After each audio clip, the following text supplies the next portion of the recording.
The motif of death plays an important role in the human psyche in connection with archetypal and karmic material. The knowledge of the realm of death makes it possible for the shaman to move freely back and forth and mediate these journeys for other people. Dying people in pre-industrial cultures typically died in the context of an extended family, clan, or tribe.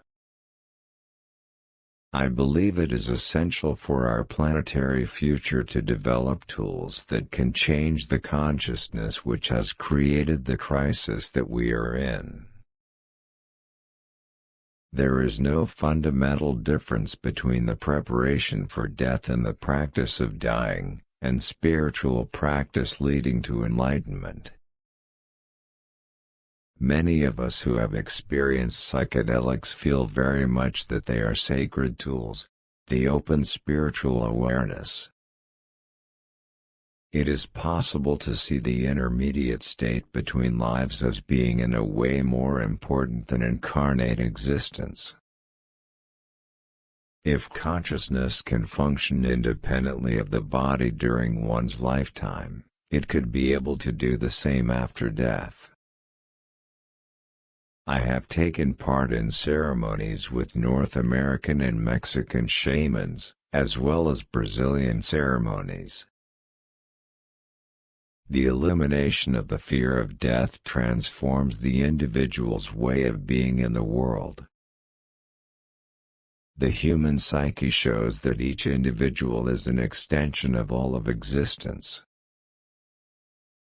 In the kind of world we have today, transformation of humanity might well be our only real hope for survival. It is possible to spend one's entire lifetime without ever experiencing the mystical realms or even without being aware of their existence. Unlike scientism, science in the true sense of the word is open to unbiased investigation of any existing phenomena. Patients reported that their psychedelic sessions were an invaluable experiential training for dying.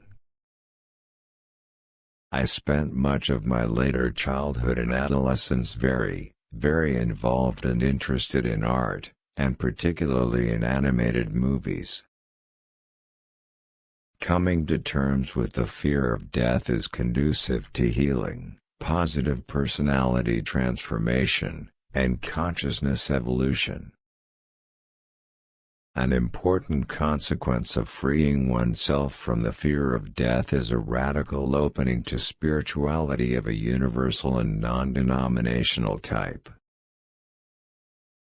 A number of cases have been reported in which a dying individual has a vision of a person about whose death he or she did not know.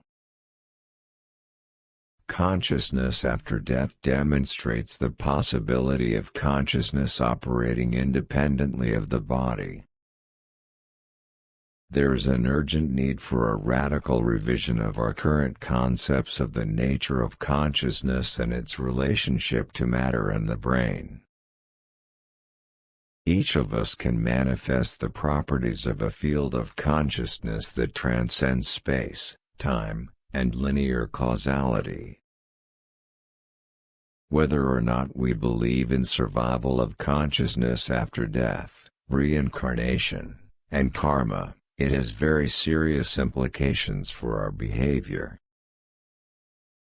The psyche of the individual is commensurate with the totality of creative energy.